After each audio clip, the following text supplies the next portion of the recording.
Good morning.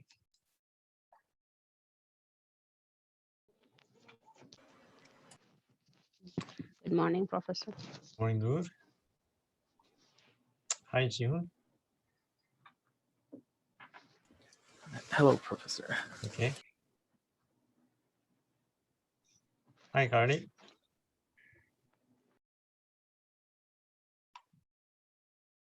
Okay.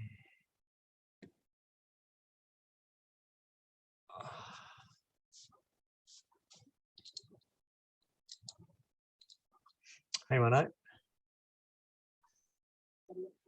Good morning, Professor. Okay. All right. The spaceman, Carly.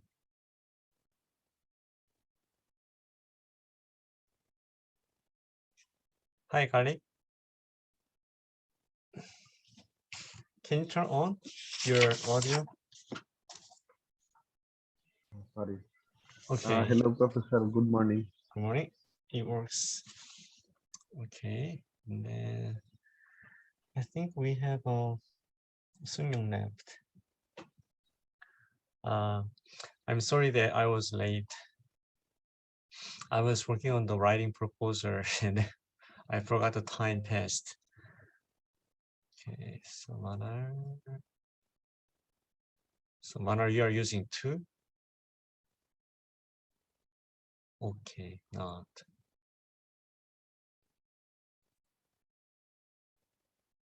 All right, so today, as we mentioned before, so Ji-hoon will actually try again for his materials today.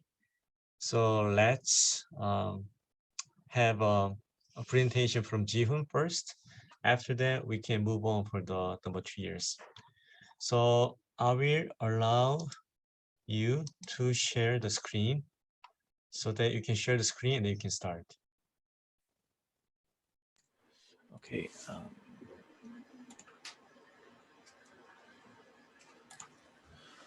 Okay.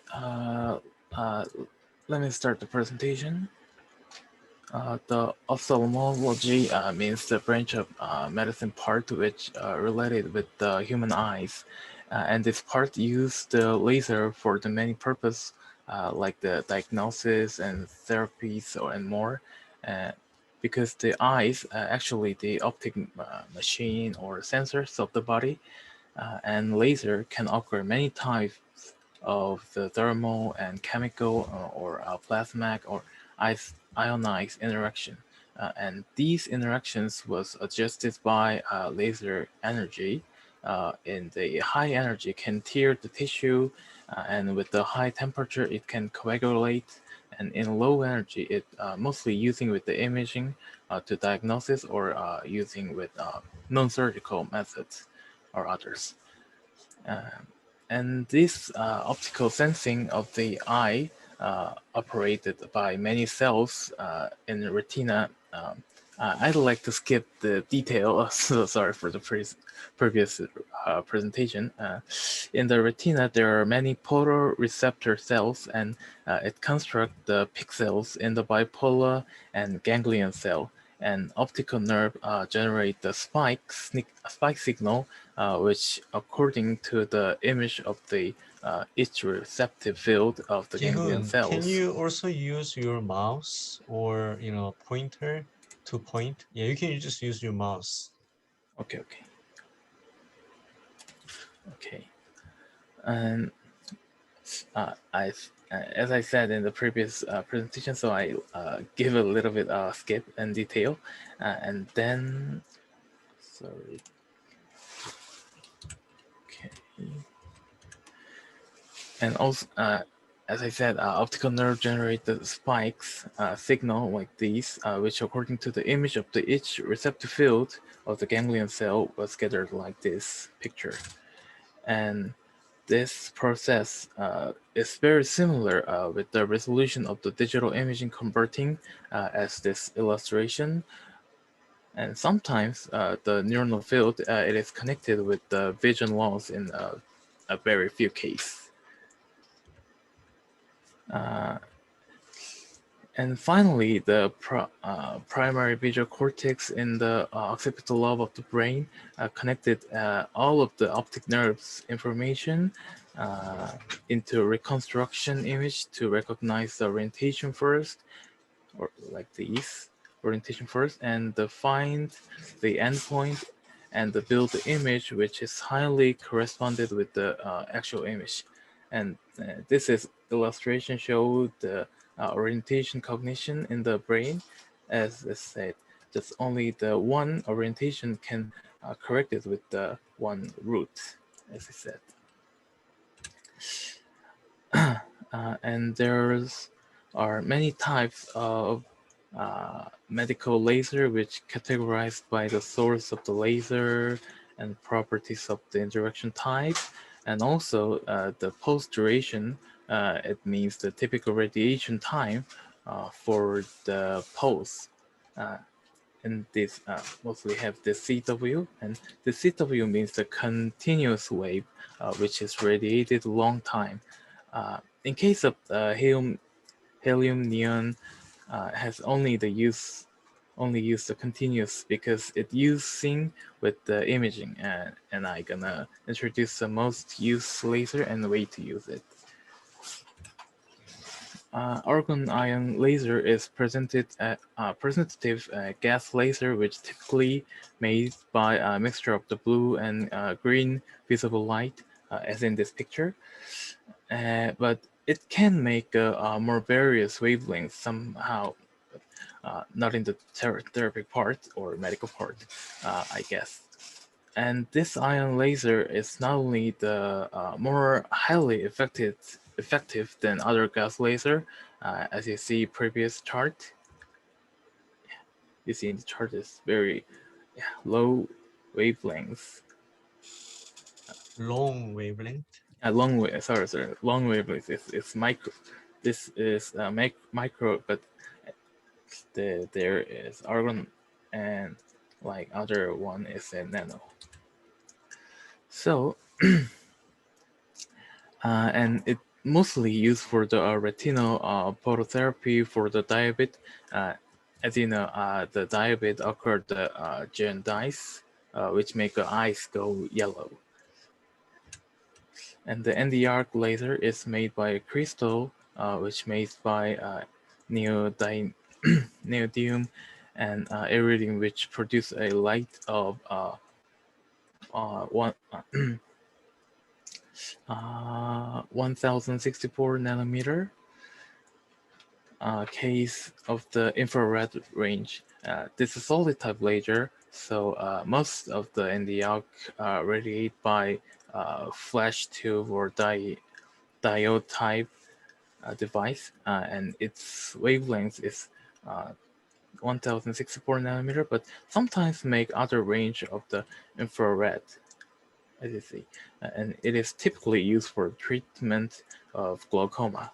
And after I explain about the iridotomy, and also there is a double ND arc laser. Most of the medical optic device which use the ND arc laser, it radiate 532 nanometer wavelengths.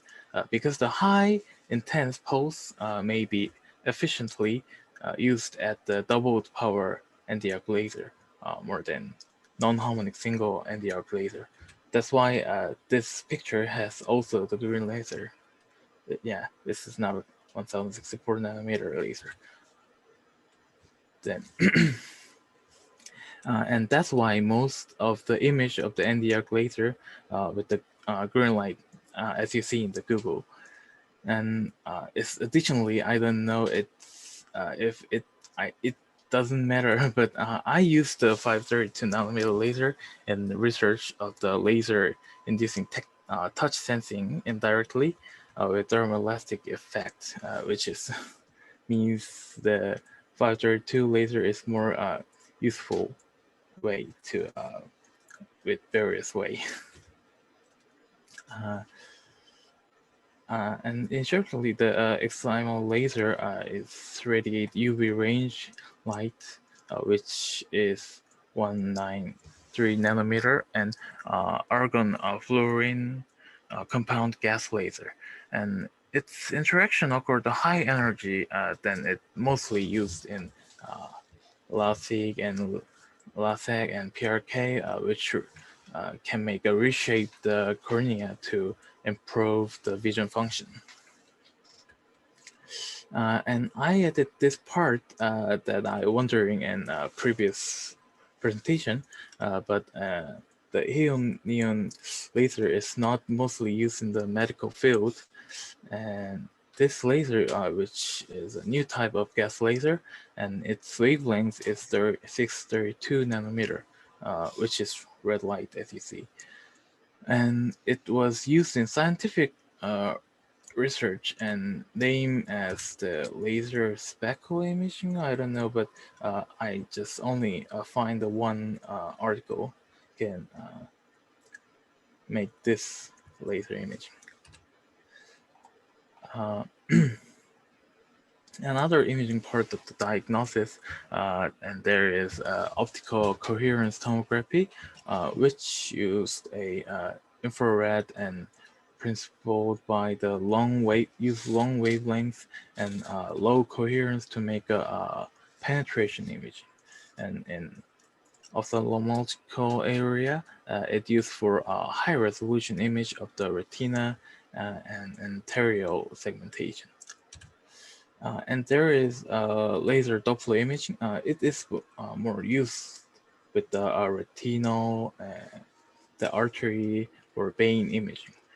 And also it can use for the measuring the superficial blood flow in the skin or other vascularized tissue. But it's use laser Doppler. Sorry, I'm a little bit fast. This laser Doppler perfusion imaging function by projecting a visual to infrared laser beam onto the surface of the tissue. And when light interaction with the moving blood cell, a small portion of is shifted in frequency according to the Doppler effect, and it can detect and convert into the electrical signal, so it make like this signal. And as you see in this video, it can show the velocity of the blood flow to the image like this. And this part I'd like to go fast. That's why most of you guys know about the LASIK and PRK. It means it just only to surgically cut up or remove the epithelium and use the excimer laser to improve the vision function to reshape the cornea, as I said. And then cataract cataract surgery is the removal of the natural lens of the eye. Also, we call the crystalline lens, and that has developed an obfuscation, which is referred to as a cataract, and it is replacement with the intraocular lens, which means a little bit artificial mated lens. So it is just kind of like change the current into the lens. So it's mostly used the cutting lens,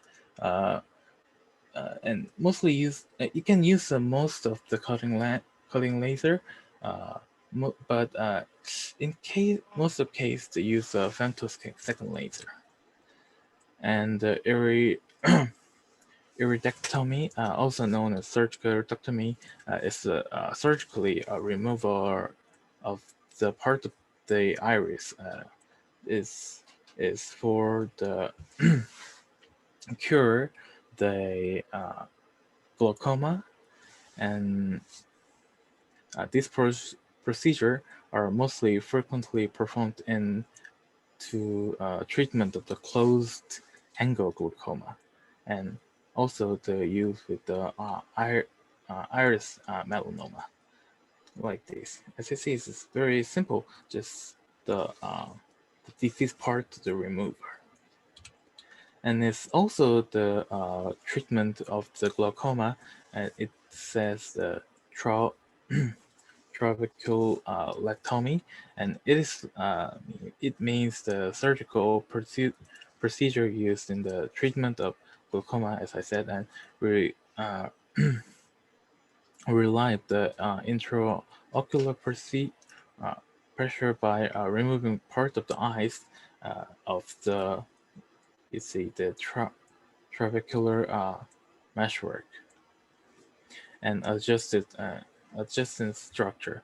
And it is mostly common glaucoma surgery performed and allow the drainage of aqueous just allow the watering and humulus and from with the eye to underneath and make a little bit more safely cutting this part. Like is the iridectomy and trabeculoplasty is also the use for the glaucoma treatment, and it's samely use the NDR laser. It's mostly the 532 nanometer. And the presence is over. And do you have any question or? Yeah. So did you guys all understand?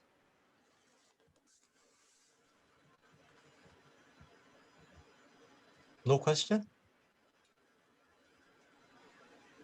Manar, what is the glaucoma? I don't know. Huh? I don't know. Then why you didn't ask? It is better for me to read again about this topic. You should ask him now. So Jihoon, what is the glaucoma? Sorry. You didn't mention about glaucoma itself. Yeah, that's why I not so much understand of the glaucoma, but I just only can say about the glaucoma is the like the optic nerve injury, not exactly the injury, but it's like pressure is given to the optic nerve, and then it's retinal, right? The retinal neurons are not working so much. I just understand about this level, so I not. That's why I'm not give a exact of explain about the glaucoma. I mean, if you go to YouTube, just type the glaucoma. There are lots of materials you can find. So if you have watched those video, at least one video, then you could understand about what is glaucoma. And then even you can maybe share that video with other members so that other members can also understand. So when we are trying to explain about something, in here, we are trying to explain about the lasers for application in the ophthalmology. So that means that there are problems in the eyes. And then using the laser, we want to either treat or diagnose the eye. So, but to do that, we need to first understand about what is the problem first, and then how people have been doing to treat, and then how the laser can be used to either replace the traditional method or maybe enhance the current method. So by having that kind of flow, that is making the audiences to understand better, much better. And then the materials that you presented today, I'm not actually very satisfied. And then I'm not also very satisfied with other students too, because no one really had any question. It seems like you just watch whatever he says, and then you don't think. If you are thinking about the material, then you should have any questions, because no question means that you didn't understand at all or you understood 100%, either one of them. But if you have no question, even though you do not fully understand, that means that you are just kind of not to, participate for the kind of class in an active way. And then in that kind of passive way, there are very minimal information you can get from the class.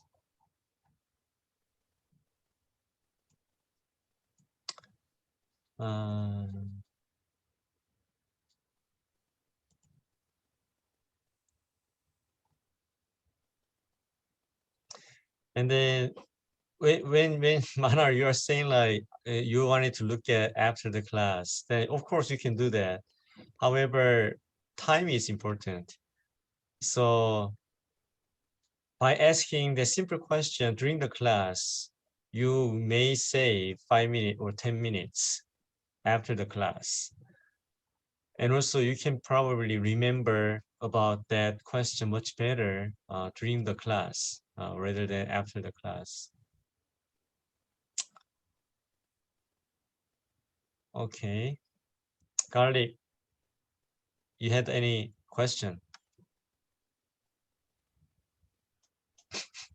Didn't pay much attention?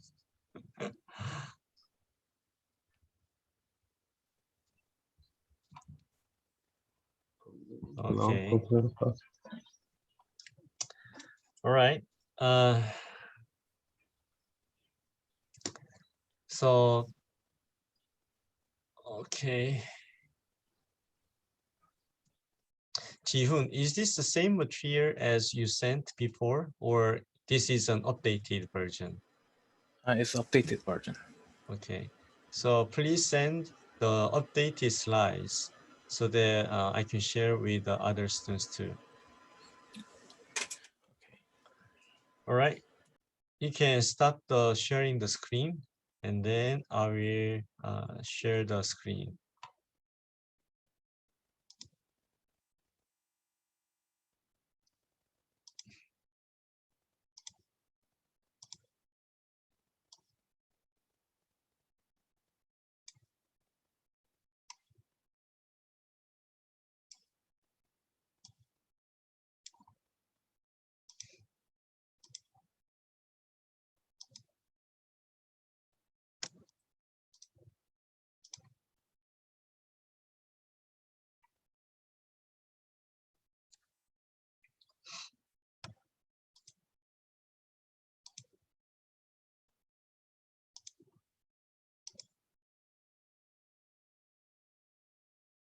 Here.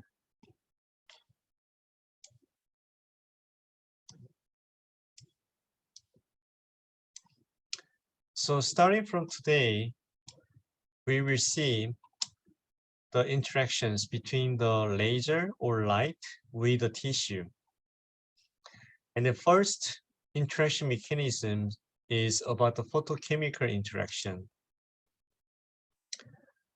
So far we have been discussing about the coefficients for the reflection and absorption and scattering, which are very important optical tissue property. And by having those together, we can determine the total transmission at the certain wavelength, and also we can get the thermal tissue property. This is actually a very important property because most of energy from the light is going to be observed by the Sorry, it doesn't move.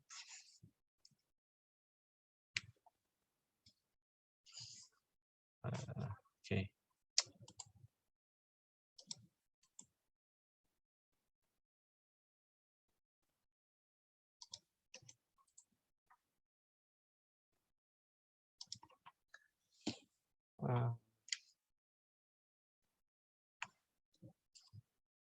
Okay. This thermal tissue property, which includes the heat conduction and also heat capacity, these are later plays very important role when you are using the laser. And because of this thermal tissue property, it is so important to control the pulse duration time when you are using the laser.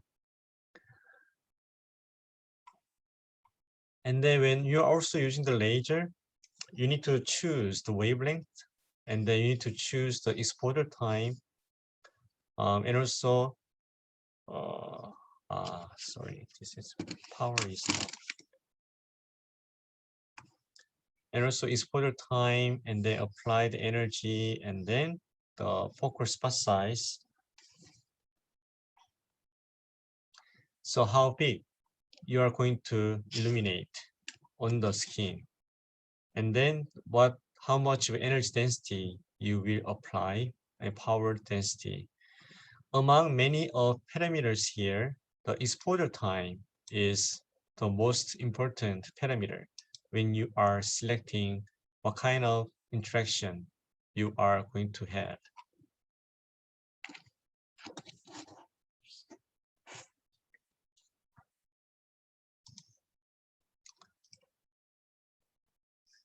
So for the power, watts, energy is watts multiplied with the time, in general second, so that the power density is power divided by the area on the tissue.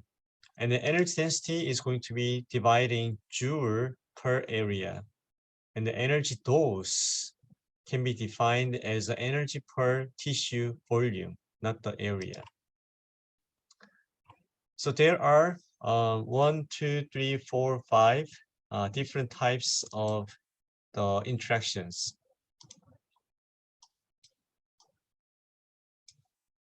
So today we will discuss about the photochemical interaction, and then we will move on for one by one.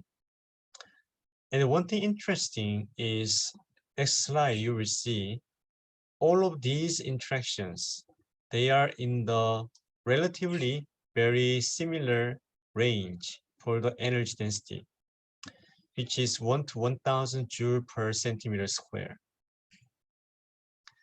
This is very important graph showing the exposure time on the x-axis, and then y-axis is the power density. So multiplying the power density with the exposure time will provide you energy density, and then that has been shown on here.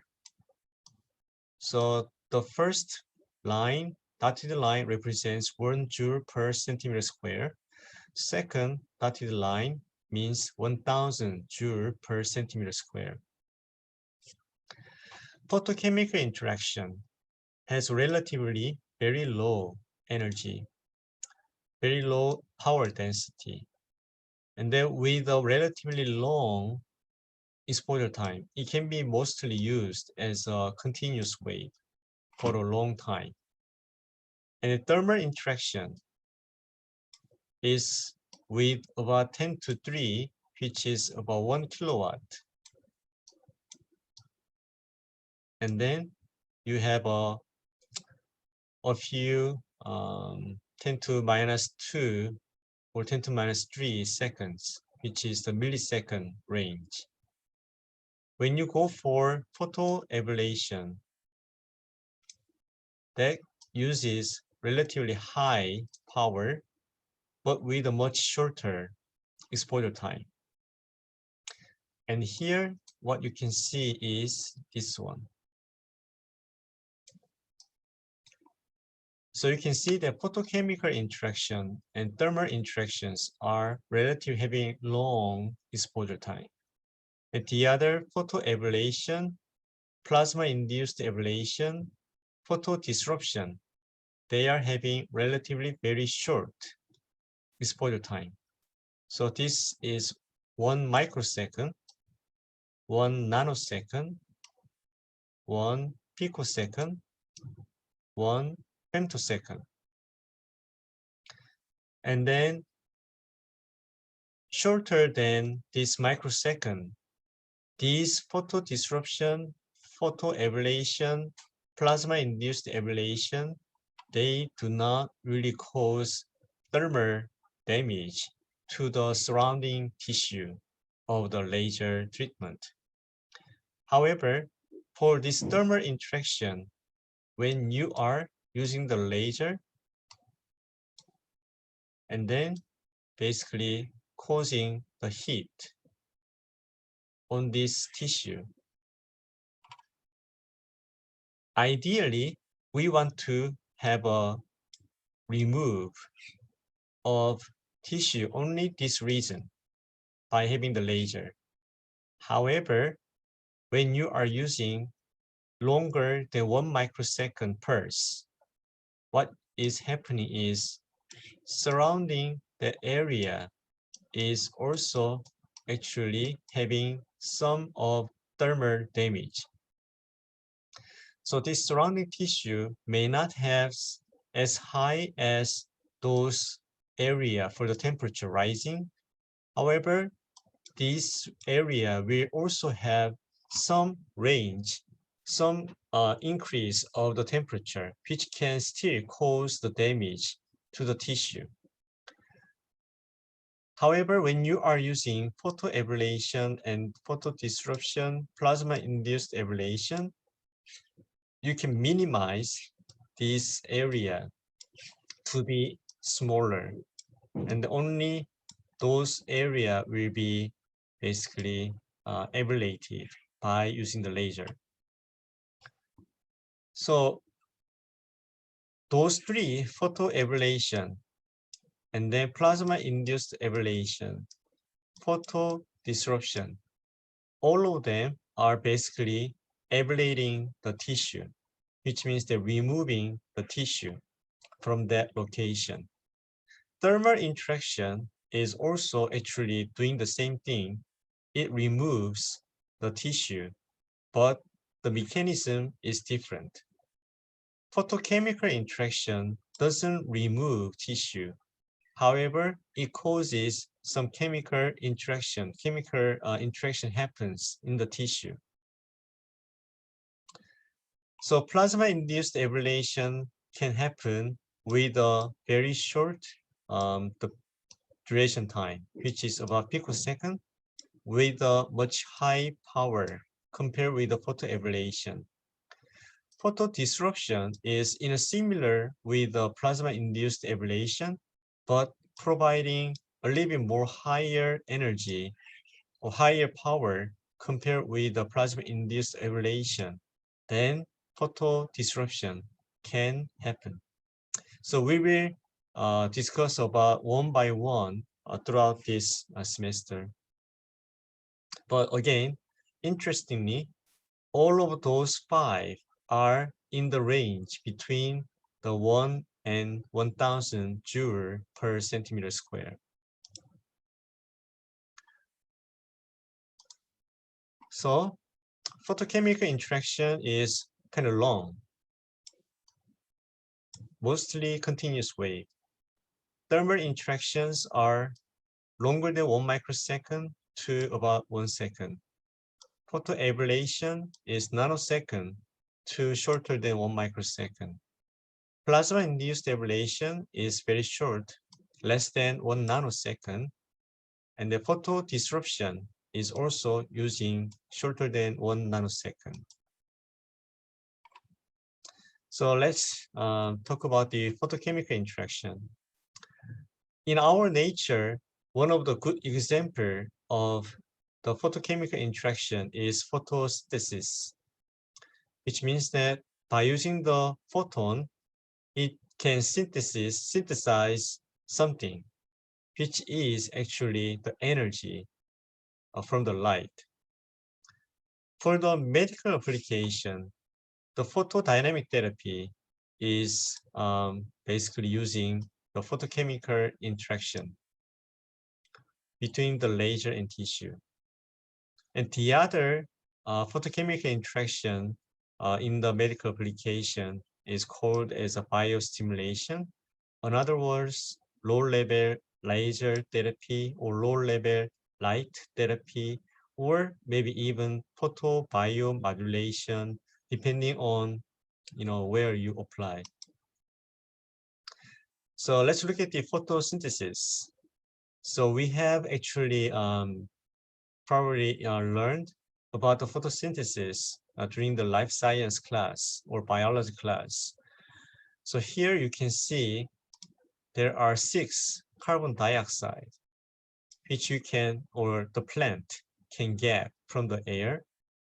And then if they are collecting 6 water molecule from the root, and then if you have a light coming in, then this is satisfying the condition for the photosynthesis. So by having 6 carbon dioxide and 6 H2O, and then the photon energy, it produces C6H12 and O6 plus 6 of the oxygen molecule. So that's why the plant is so important, because it provides us the oxygen so that we can breathe. So Jae-woo, you know what is C6H12 and O6? It is glucose. Yes. So that is the glucose. So if you look at this in the reverse way, then if we have a 6 of oxygen molecule, and then if you have a glucose, then light can be coming out. That will be very interesting. Then we can be a flashman, or we can be, I don't know, the light guy, like that. So we can generate light from our hand, or like that way. But unfortunately, the human or other animal, except there are some exceptions, but most of the animals, they cannot produce the light by using the glucose with the oxygen. Instead, they are making ATP. So by having glucose and then utilizing glucose with the oxygen, and then it can generate CO2, water, and instead of the light, we are going to have a ATP as an energy source for our human body. So that is the process of the cellular respiration, which is shown on here.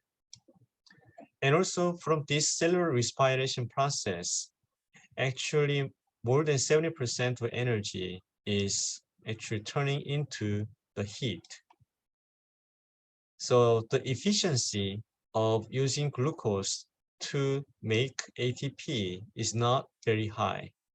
Most of them are actually used to produce the heat. So that's why even though we do not do anything, we just sleep. But once you wake up, you can still feel hungry, because during the sleep, your cells has been working hard to produce the heat to maintain your body temperature by consuming glucose and oxygen. So in the photodynamic therapy, the laser source is having very low power density, typically less than 1 watt per centimeter square, and uses long exposure time, mostly second to the continuous wave. For the most of the photodynamic therapy cases, this rhodamine dye laser, which has a wavelength of the 630 nanometer, is used for deeper tissue penetration. This is still has a limit for penetrating into the deep tissue. However, compared with the green light or blue light, it can penetrate much deeper than the green light. That's why it says that 630 nanometer for deeper tissue penetration. However, if you are able to develop the photosensitizer, which will be used for the photodynamic therapy in the near infrared range, then you can have much deeper tissue penetration for the photodynamic therapy, which is people are still trying to develop.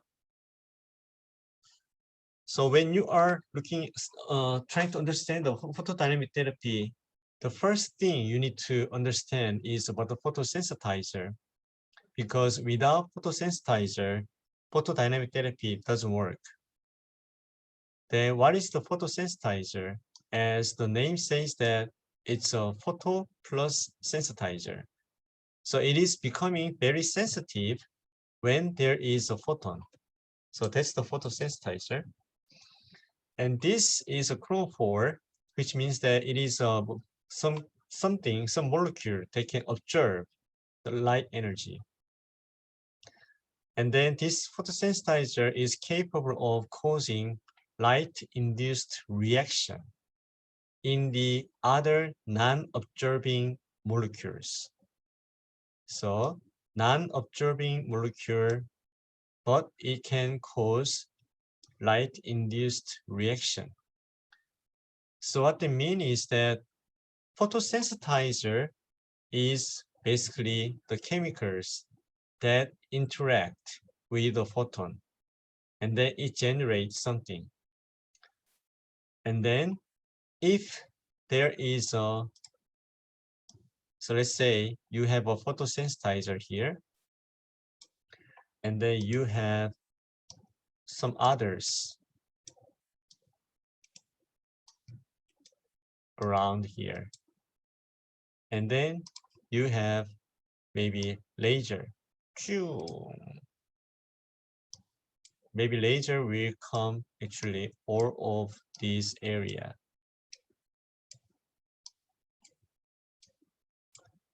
The blue circles, they do not observe this specific wavelength, which is 632 nanometer in this case. However, this photosensitizer can observe 632 nanometer of the photon energy.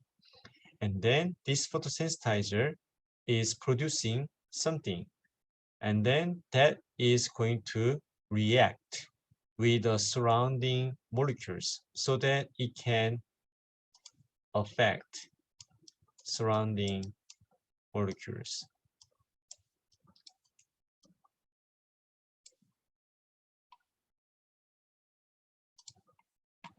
So this photosensitizer, the first step is observing light energy by having the resonance, and then simultaneous or sequential decay. So excitation, and then it decays down to the ground state.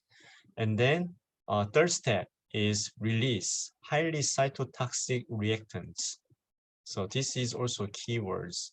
Cytotoxic means the cell is a toxic reactants for the cells.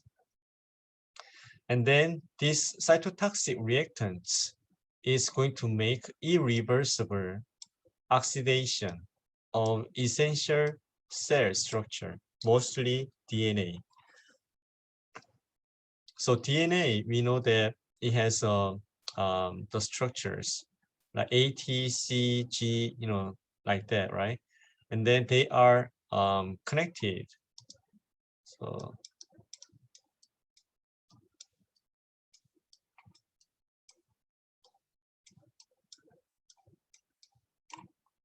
and then maybe T, A, and you can see that they are having a sequence. And then those cytotoxic reactants, which is actually reactive oxygen species, is going to break those and then making the DNA structure to be destroyed. So main idea for the photochemical treatment is using the photosensitizer as a catalyst. Jae-woo, what is the catalyst?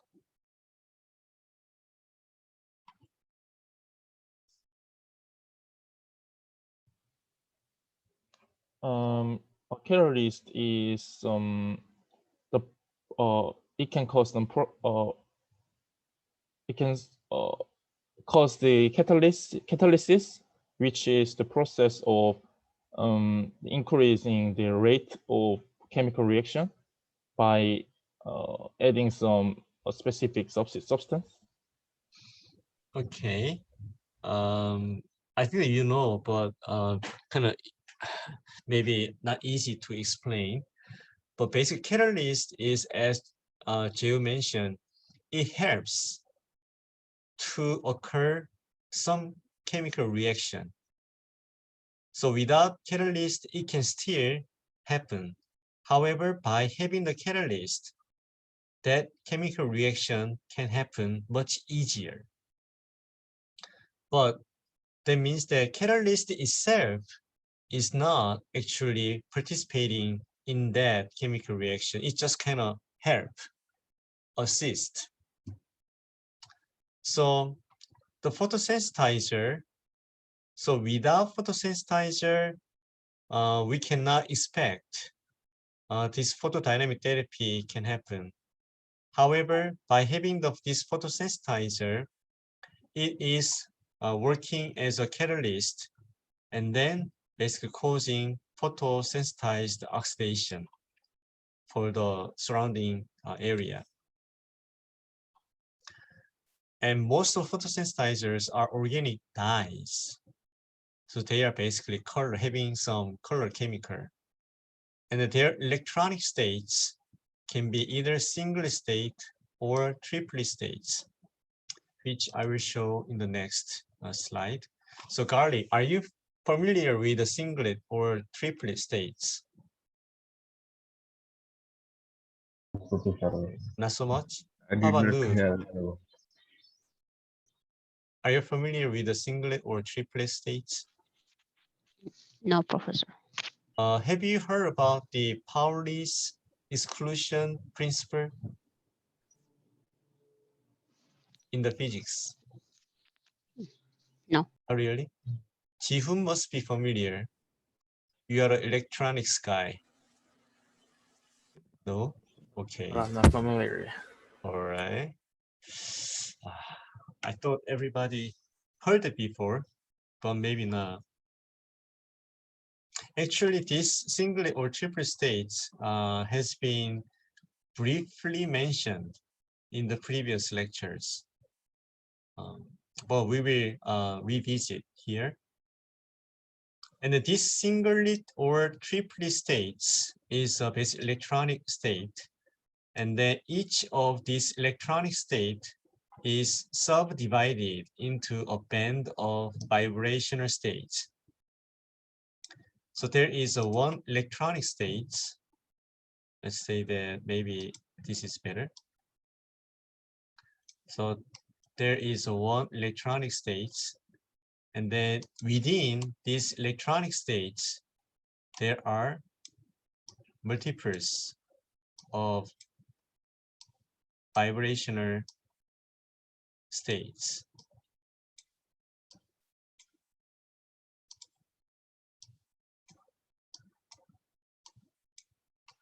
Like that. So from the ground state, electron can be excited into specific electronic states, and then it can go down to another electronic states.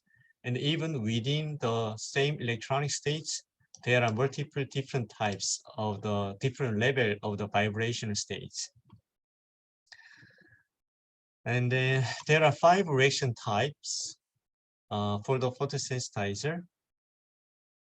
The first one is excitation and decays, and type 1 reaction, type 2 reaction, and then carotenoid protection. So there are 5 reaction types for the PDT photosensitizer. Here, it shows the electronic states. So singlet ground state, which means the lowest energy level. When you have a 2 electron, then spin of those 2 electrons cannot be the same direction. If one goes up, the other goes down. And then when this electron is absorbing energy from the light, and then some are actually going into the excited states. And then for the excited states, it still maintain the spin direction. However, for the triplet excited states, there are 3 cases can happen. So they can either in the same direction or opposite, like that. And then beta carotene just suddenly came out here because this is to talk about this carotenoid protection. So carotenoids are natural pigments, basically color also, dye, are abundant in green, yellow, orange, and red fruits and vegetable. So lots of vegetable, broccoli, and then grapes, or this color fruit and color vegetables. They do have a lots of carotenoids. And then especially beta carotene is able to protect your cells from the reactive oxygen species. So when you watch some kind of TV program about healthcare, you can see that take lots of vegetable or fruits to minimize those bad reactive oxygen species in your tissue. And then this beta carotene can actually remove those efficiently. So this table is basically explaining whole process of the photochemical interaction. So this is very important. And then I want you to go through this very carefully. It will be in the exam. So the first step is excitation. So the electrons were in the single ground state, and when the light comes in, which is having about 630 nanometer, and then those electrons in the ground state will absorb energy, so that from the single state, at 1s means the single state, and then 3 means the triplet state. And then when the star means the excited state. So 1s star means that excited single state. And the 3s star means the excited triplet state. And then also those dots here, there's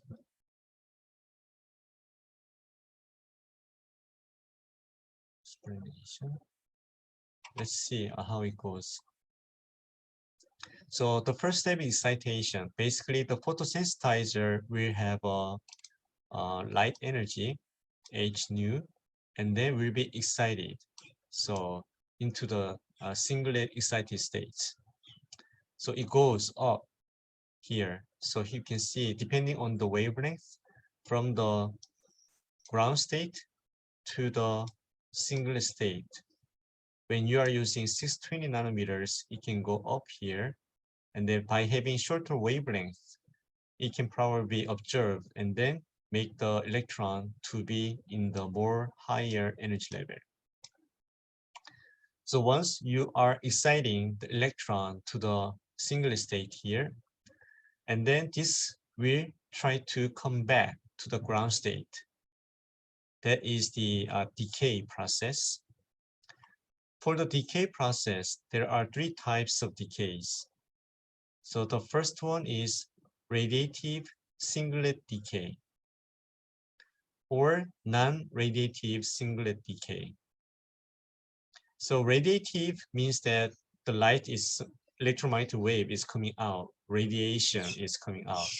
So this one is basically the excited singlet state is going into the 1s and then generating the fluorescence.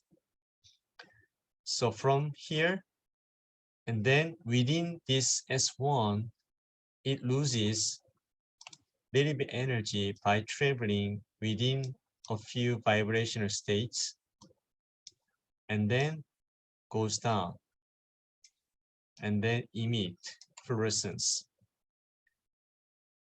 So most of fluorescence, not most of them, fluorescence is having lower energy than the instant light, which in this case 632 nanometer for the photosensitizer, or non-radiative singlet decay. So from the excited state to the ground state, but no production of the fluorescence. In that case, most of the energy has been used to generate heat rather than the light. And the second type of decay is called as inter-system crossing. So from the singlet excited states to the triplet excited states. So this is the singlet excited state energy level. And then there are triplet excited states energy level. And then from here to switch to the triplet state energy state. That is called as inter-system crossing. And then third types of decay is radiative triplet decay. So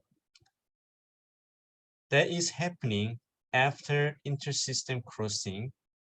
And then when those electrons moved to the triplet excited states, and then it comes back to the ground state, but producing the light. Here we call this as a fluorescence, and then this one we call this as a phosphorescence. Physically, the difference between those two can be seen as a lifetime, which means that how long this fluorescence will be radiated, or how long the phosphorescence light will be radiated. So fluorescence lifetime is very short, nanosecond range. For the phosphorescence, millisecond or sometimes 2 seconds. So that's why when you are using fluorescence imaging, you need to have a very sensitive camera to detect this very short lifetime detection. For the phosphorescence, relatively, it continues to radiate light for the long time. So sometimes you can easily observe by using your eyes. The triplet state also can have a non-radiative triplet decay. So excited triplet state and then goes down to the ground single state without generating the light. So from here, now you can see that those 3S stars are coming here.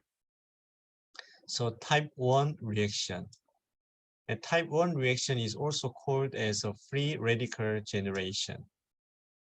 So when the excited single state electron transfer into the triplet state excited states, and then those electrons in the triplet excited states, 3s star, it can actually interact with the RH.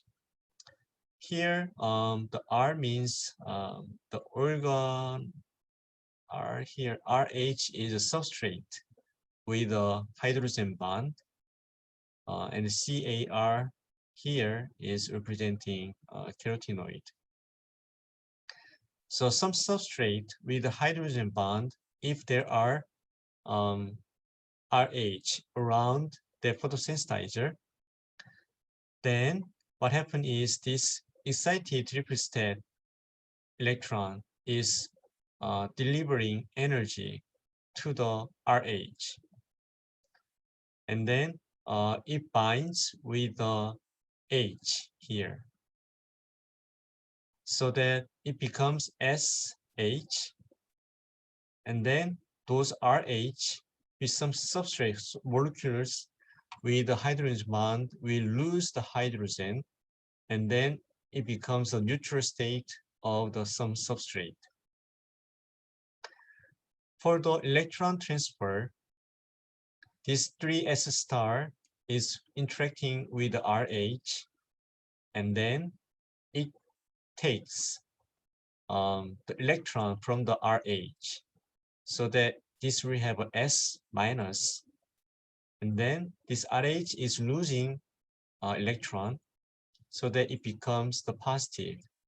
So you are making RH to become ionized. So that's the electron transfer.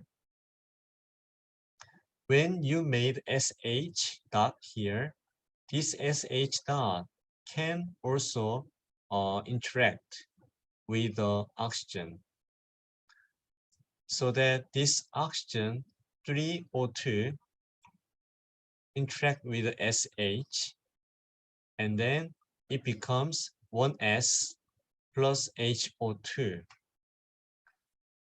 which is the hydrogen dioxide. This S, second one, electron transfer S minus ionized S, is also able to interact with the 3O2, and then it becomes 1S plus O2. Type 2 interaction is transfer the excitation energy to the oxygen molecule.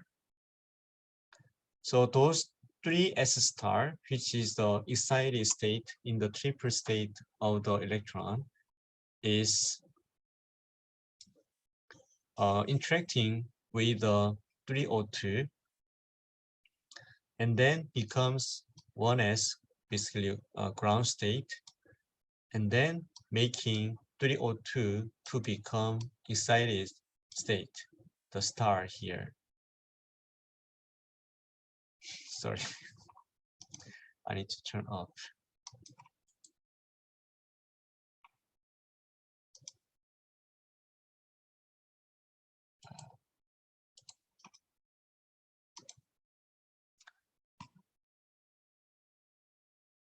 And then the cellular oxidation is the produced singlet excited state oxygen can interact with the cell if there are cells around, and then it can make the oxidation for the cell.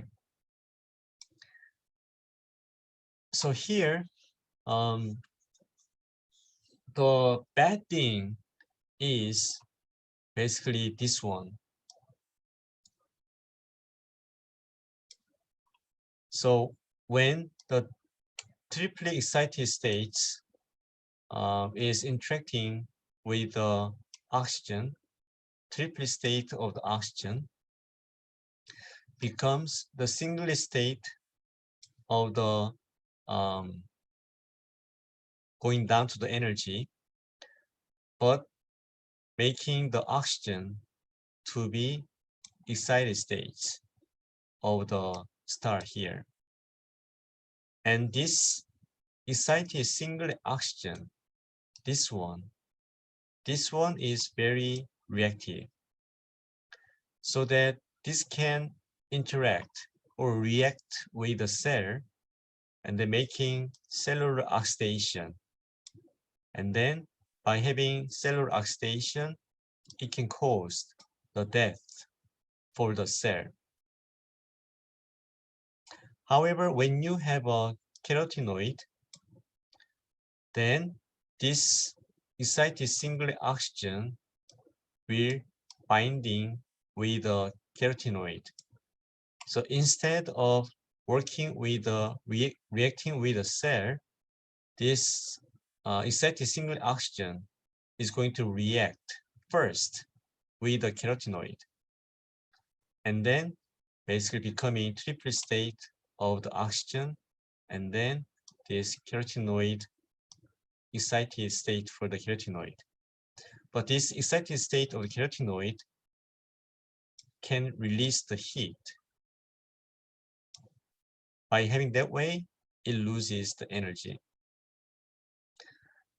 So here the important thing is that when there are cell and then carotenoid, then this excited singlet state of the oxygen is interacting first with the carotenoid, not with the cell, so that the carotenoid can work as a protectant for the cell.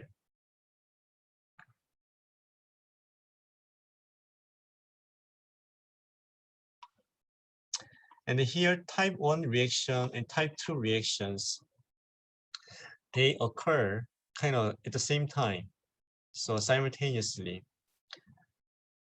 And then depending on the concentration of the available triplet oxygen, and then target molecules, and this will determine which type of the reaction will happen compared with the other one. So here actually superoxide anion, this one, and also hydrogen dioxide, HO2 dot. Those are also kind of toxic for the cell.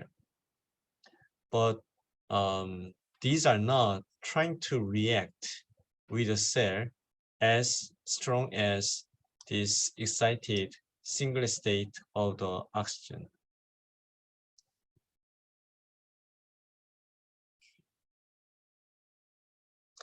And showing the electron occupy for the triplet oxygen here, and then singlet oxygen here. So for the triplet oxygen, which are in the ground state, when there is an inversion of the spin, then it becomes the singlet oxygen for the excited states, and then this one is having strong binding between the oxygen and oxygen.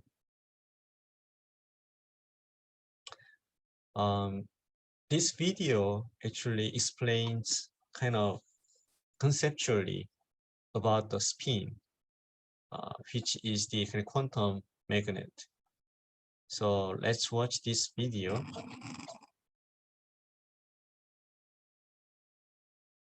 So when you have a classical magnets, south and north, and then magnetic field will be here.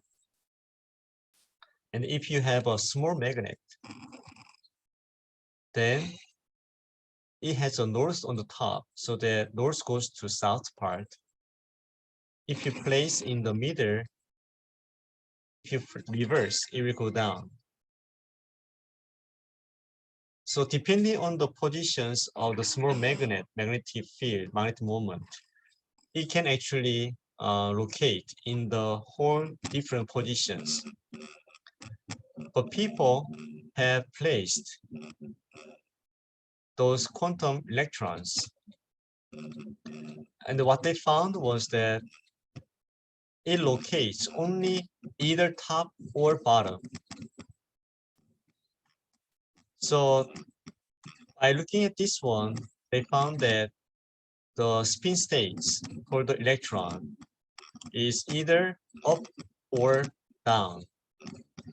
There is no in between. So the spin states is shown on this animation video. And then here you can also see another the cartoon showing about the electron spin states for the singlet and then triplet state. So for the singlet state, you have either going up, down. For the triplet state, up, up, down, down, or up and then down. So there are 3 different spin states is available. So photodynamic therapy, when you are applying the PDT for the treatment, and then you first need to use the photosensitizer. In this case, porphyrin. And this porphyrin has a long clearance period in the tumor cells. This was found in 1942, which is very, very long time ago. So the overall process is shown in this figure. When there's a tumor inside of the healthy tissue, if you are injecting the porphyrin, which is the photosensitizer, through the intravenous injection, it circulates whole body, and then some of them are going into the tumor, and some of them are going into the non-tumor tissue. And then if you are waiting for a few days in here, in this case, then normal tissue is going to basically have a cleared of the photosensitizer, but tumor tissue still keeps those photosensitizer. So at this moment, you can see the concentration of the photosensitizer in the tumor is much, much higher, which is about 30 times higher compared with the surrounding normal tissue. And then at this time, if you are irradiating the laser to this area, then photosensitizer will generate that excited single state of the oxygen, which is the reactive oxygen species. And then that is going to react with the cell and then cause the cell to die. So necrosis can happen. So from here, what you can see is that PDT is actually also causing non-tumor tissue also to be damaged. However, compared with the tumor, the overall concentration is much, much lower, so that the normal cell damage is much smaller compared with the tumor cell. So that's the difference. So when you are developing photosensitizer, researchers are always trying to make the photosensitizer to be accumulated only in the tumor, not in the healthy tissue. And how can we do that? Basically, they are looking at the specific biomarker from the tumor. And then that specific biomarker of the tumor is depending on tumor type. So they look at all different types of the tumor, and then to see whether that tumor has a specific biomarker. If it has, then they are making the photosensitizer binding to the specific biomarker only. Then the normal tissue doesn't have that biomarker, so that it will be clear out, and then only those the photosensitizer will be accumulated in the tumor which has that specific biomarker. Then it can be more specific for the tumor treatment. So PDT can be applied for the tumor treatment, also trying to remove the bacteria. And then here you can see for the time, and then for the y-axis is surviving fraction, how many % are survived. So the rectangle as a square represents when you use only laser, which is shown here. And then the triangle when you used only sensitizer. So it's actually interesting because without laser, by giving the sensitizer itself, it is already giving some death for the cells. Here, actually, the bacteria. And then when you are giving the sensitizer and then plus the laser, then it shows on here. You can see the survival fraction is less than 10%. So more than 90% of the bacteria has been dead. For another case is also shown on here. The difference between those two is different types of the chemicals. So top one is using methylene blue, and the bottom one was using hematoporphyrin ester. And both of them were using helium neon laser. And then they found that there is a difference like that. So to have a more strong remover of the bacteria, according to these results, you can see that we have to use the hematoporphyrin ester. And then by giving 80 seconds of the laser irradiation, you can almost completely eradicate the bacteria. So photosensitizers in the clinic case, those are the currently used the photosensitizer.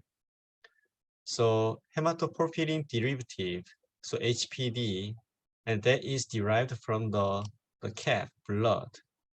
So this one is used, made from the calf blood. So that's why actually the cost of this photophyrin is a little bit expensive because it's not, chemically made. I think that I will continue on the next for on the Thursday class. Okay, so thank you all, and then please try to be more active for the class participation, and then that's the only way that you can have more information from the class.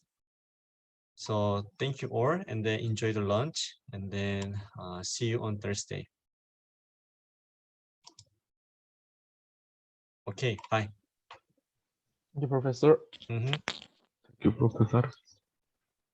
Thank you, Professor.